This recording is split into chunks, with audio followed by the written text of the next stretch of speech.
Hello, hello les amis Lion, ascendant Lion, signe lunaire en Lion, bienvenue pour cette guidance. Aujourd'hui nous regardons quelle est la bonne surprise qui vous attend en novembre 2022.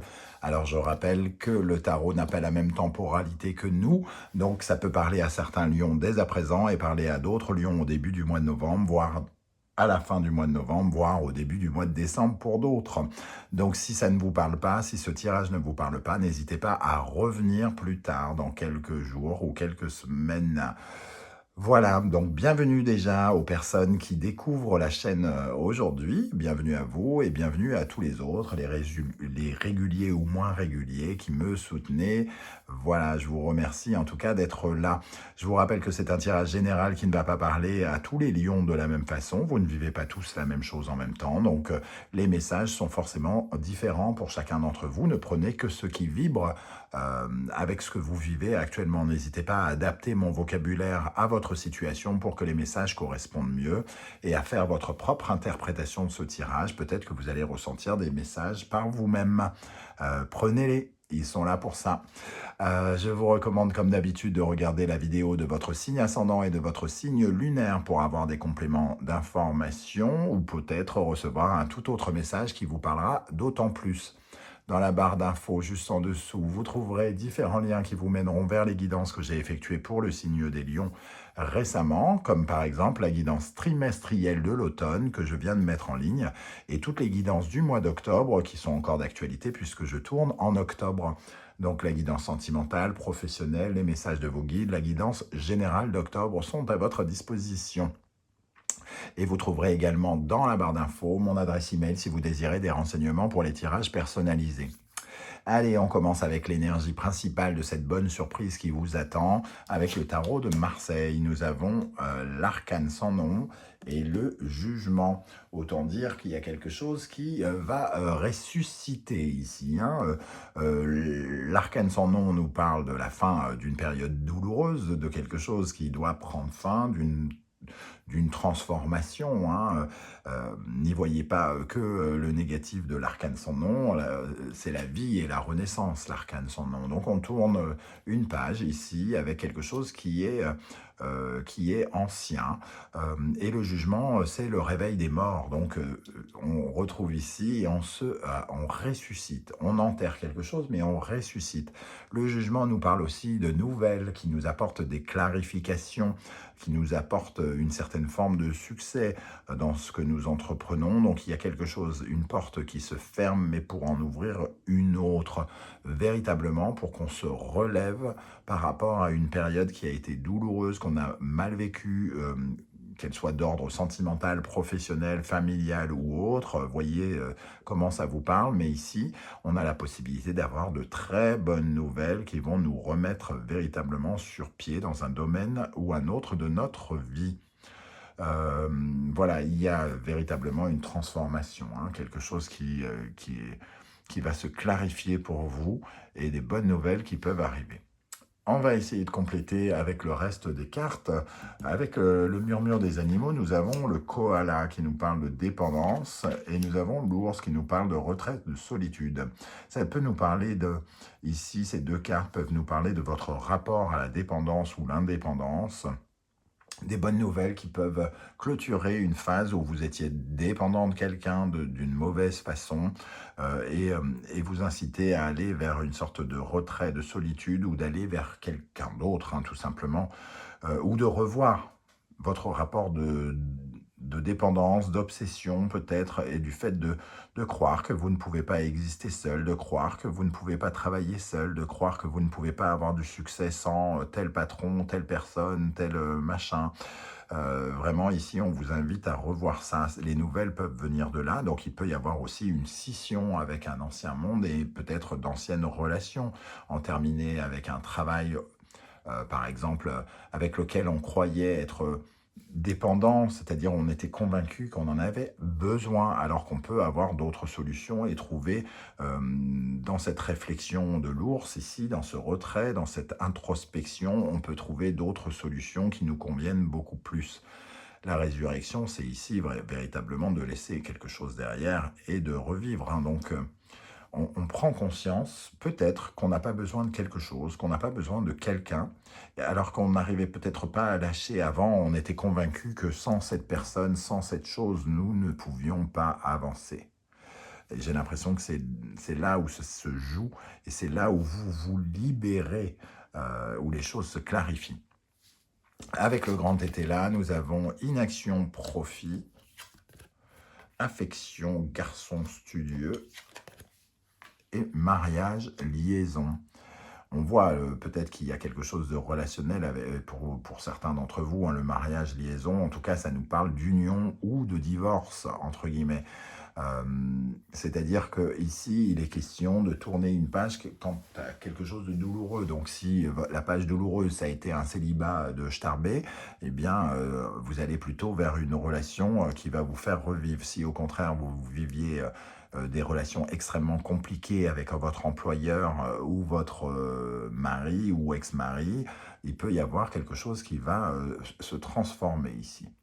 Vous êtes peut-être resté très longtemps dans une certaine forme d'inaction, sans pouvoir bouger, sans pouvoir agir, parce que vous étiez peut-être dépendant encore, en tout cas dans votre tête, hein, pas forcément concrètement, mais il y avait une partie de vous qui était attachée à ce passé, à cette liaison, à ce travail, à ce rapport que vous aviez avec des événements. Et vous êtes resté comme ça ici, peut-être incapable de faire véritablement du profit sur quelque chose, de pouvoir profiter de ce que vous aviez mis en place. Peut-être que certains ont profité d'une période pour ne pas travailler aussi, par exemple, dépendance, inaction, vous étiez devenu, comment dire, un peu passif dans votre vie. Il a fallu, vous vous êtes un peu retiré dans une grotte parce que, je sais pas, vous avez fait un burn-out ou quelque chose comme ça, une période difficile. Et, vous commenciez à apprécier presque ce sentiment d'être dans votre grotte et il y a une sorte de bouleversement qui vous remet en vie, là, qui vous redonne envie de vivre et de vivre des choses. L'affection, garçon studieux, ça m'inspire également le fait. Ici, on a un valet de coupe, hein, donc pour certains, ça peut parler de relationnel, encore une fois, de relationnel professionnel, de relationnel amical, familial ou autre, hein. Mais ici, on s'investit à nouveau dans les sentiments, dans les relations, par le biais d'une coupure. Donc, soit on fait une rencontre de quelqu'un de nouveau, hein, qui intervient dans notre vie professionnelle, amicale ou autre, ou alors on change quelque chose dans nos relations pour une résurrection. Quel est l'animal totem qui va vous accompagner et vous aider? Nous avons le corbeau, un animal très de saison pour la période d'Halloween. Le corbeau, alors on a tendance à penser qu'il représente la malchance, parce que les sorcières, le mauvais œil ou je ne sais quoi. Non, il représente la magie. Il représente une capacité à voir les choses au travers des choses, d'avoir une sorte d'instinct, de ruse. Il sait surmonter les épreuves, il sait se faufiler, entre guillemets, partout pour appréhender les choses de façon extrêmement différente. Il a une très très grande intelligence, ce corbeau, et il vous aidera justement à avoir énormément de jugeote, de vivacité d'esprit, de voir comment vous allez virevolter, vous adapter à la situation. Et surtout, il apporte quelque chose de magique, donc quelque chose peut-être qu'on n'attend pas ici, qui arrivera rapidement, une fin de cycle, des nouvelles, des bonnes nouvelles qui peuvent être accompagnées de la magie du corbeau. Avec le Wandering Tarot, nous avons l'As de coupe, c'est magnifique. Ici, alors on revient sur l'énergie des relations, peut-être la possibilité ici de renaître de vos cendres d'un point de vue relationnel ou amoureux ou familial. En tout cas, l'As de coupe, il nous parle d'amour, il nous parle de guérison, il nous parle de légèreté, il nous parle de plaisir, il nous parle de sourire et d'être heureux. Donc quelque chose ici en plein centre qui nous dit, qui parle de votre bonheur et de votre guérison émotionnelle, puisqu'on a de l'eau ici et les coupes, hein. et vous vous sentez soulagé ou en paix par rapport à quelque chose. Et c'est aussi le début d'une relation peut-être possible pour certains d'entre vous. Avec cela, on a l'empereur qui apparaît à l'envers, le 10 de bâton, le 8 de denier, pardon, le roi de denier, le pape, l'as d'épée, le 5 d'épée, le 9 de denier. Ici, il y a quelque chose qui vient guérir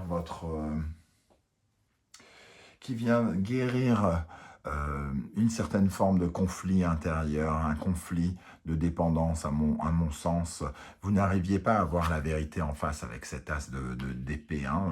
Vous n'arriviez pas à considérer votre vraie valeur, votre vrai pouvoir par rapport à quelqu'un. Le pouvoir d'un homme, ici, parce qu'on est dans un tirage général, ça peut être une femme pour certains d'entre vous. Vous avez accordé beaucoup de pouvoir à quelqu'un qui en a peut-être abusé ou qui en a profité parce que vous étiez, entre guillemets, aveuglé quelque part avec l'as d'épée à l'envers. Vous n'arriviez pas à avoir le discernement suffisant parce que vous étiez en conflit à l'intérieur de vous. Il y avait deux parties qui disaient « mais oui, il t'aime, mais non, il ne t'aime pas, mais oui, il t'aime, mais non, il ne t'aime pas ». Quelque chose comme ça. Et qui fait que vous êtes resté finalement dépendant de ce roi de denier qui représente quelqu'un qui a les moyens de faire ce qu'il veut et qui peut construire. Et ici, il y a déconstruire. Donc, vous étiez dans une situation qui vous donnait l'impression de construire alors qu'elle donnait aussi l'impression de déconstruire pour une raison X ou Y. Par exemple, vous vouliez démarrer quelque chose, vous étiez en burn-out et vous aviez un ancien travail que vous n'avez jamais lâché, alors que vous saviez que vous n'aviez pas envie d'y retourner, quelque chose comme ça. Ici, on n'a pas envie de le lâcher parce qu'il y a un salaire, par exemple, et l'empereur inversé, oui, mais on n'a plus envie d'être dominé par ce salaire, plus envie d'être dominé par ce patron, et on essaie de voir clair, mais on ne voyait pas véritablement. Ici, j'ai l'impression qu'on se révèle et qu'on se réveille. Il y a quelque chose qui se renouvelle, soit financièrement, soit sentimentalement ou professionnellement. Cet as de coupe, il est donc surplombé ici par le 10 de bâton qui nous parle de vos responsabilités et de revoir vos priorités. On revoit ses priorités par rapport à sa stabilité matérielle qui est rendue instable avec cet empereur inversé. C'est pas le moment de culpabiliser, mais il y a une petite notion de 10 de bâton, ça nous parle du surmenage, ça nous parle justement du burn-out. Donc pour certains, c'est une guérison qui commence à s'opérer par rapport à un burn-out. Et ici, on va vers une évolution avec le pape. On prend soin de soi, on rectifie les choses, on rectifie quelque chose dans le concret avec le 8 de denier et le 9 de denier. On est prêt à s'investir, à travailler dur pour être fier de soi, pour se sentir accompli, pour se sentir confortable et en sécurité. Et on va peut-être vers le sens d'une... Ici, pour d'autres, ça va parler d'une relation justement qui va être, entre guillemets, bénéfique et lucrative, par exemple, puisqu'on a le 9 de denier et le 8 de denier. Ça peut être une collaboration professionnelle ici, qui apporte beaucoup de potentiels résultats financiers ou sécuritaires, par exemple. Alors, avec l'oracle de la triade pour les lions, de quoi veut nous parler cet as de coupe, de guérison, de début, un contrat ici, la paix, donc on retrouve ces énergies en tout cas d'apaisement et peut-être par rapport à un contrat. Alors soit certains se libèrent de contrat parce que le jugement peut aussi nous parler de libération ou de résurrection. Soit on se libère d'un contrat qui était difficile, pesant, dont on n'en pouvait plus, ou soit au contraire, comme je vous l'ai dit, on va vers un nouveau contrat, par exemple. Alors, qu'est-ce qu'on a avec cet as de coupe pour les lions? la science, se découvrir soi-même, découvrir d'autres choses, apprendre. On commence à apprendre sur son évolution personnelle, son évolution spirituelle, puisqu'on a cet homme qui regarde le pape, hein. Qu'est-ce qu'on a sur le pape, justement? Alors, il y a trop de cartes. Qu'est-ce qu'on a sur le pape pour les lions? On retrouve cette notion de prière. Il y a quelque chose de très spirituel qui vous arrive, comme un lien spirituel peut-être avec quelqu'un. Un lien spirituel dont vous guérissez ou que vous soignez ou que vous découvrez en fonction des situations dans lesquelles vous êtes. On va terminer avec cet as d'épée. Pourquoi il apparaît à l'envers, cet as d'épée? Pourquoi cet as d'épée apparaît à l'envers, s'il vous plaît, mes guides? Alors, hop.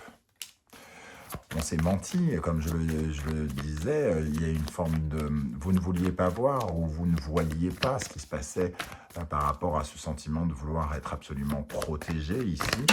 Vous ne voyez pas. Vous vous êtes laissé tenter, sans doute, par quelqu'un ou par quelque chose, par des circonstances, sans vraiment voir ce qui se passait. Et cet empereur inversé, pourquoi il apparaît inversé?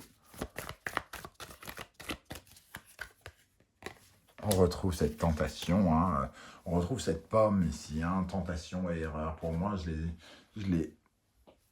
je les réunis tous les deux parce que finalement, c'est cette notion d'avoir fait peut-être confiance en quelqu'un ou en quelque chose et d'avoir cru que ça pouvait nous être bénéfique alors que ça ne l'était probablement pas. Et ici, on voit qu'il faut apprendre à se pardonner, à ne pas culpabiliser justement par rapport à ce qui s'est passé, puisque c'est le moment ici de vous libérer de cela et d'être finalement récompensé quelque part par rapport à tous les efforts que vous avez faits dernièrement, j'ai l'impression. Voilà les amis lions, je ne sais pas du tout comment ça va vous parler. Surtout, n'hésitez pas à commenter, c'est très intéressant pour moi de savoir comment le tarot, dans un tirage général, peut vous parler à vous qui êtes derrière votre écran de téléphone ou d'ordinateur. Voilà, c'est passionnant, donc ça m'intéresse. Donc j'aurai plaisir à lire vos commentaires et à vous répondre. Si vous souhaitez m'encourager, me soutenir, n'hésitez pas, surtout, likez cette vidéo, abonnez-vous si ce n'est pas déjà fait et commentez parce que c'est très important pour moi, pour la visibilité sur YouTube, vos likes, vos commentaires et vos abonnements. Je vous en remercie. Vous pouvez également faire des dons à la chaîne si vous le désirez. Inutile de vous couper deux doigts, un bras et la tête hein, pour ça, si vous pouvez uniquement. On se retrouve très très bientôt pour une guidance générale du mois de novembre 2022. En attendant, prenez soin de vous les amis lions et merci d'être là. Ciao, ciao.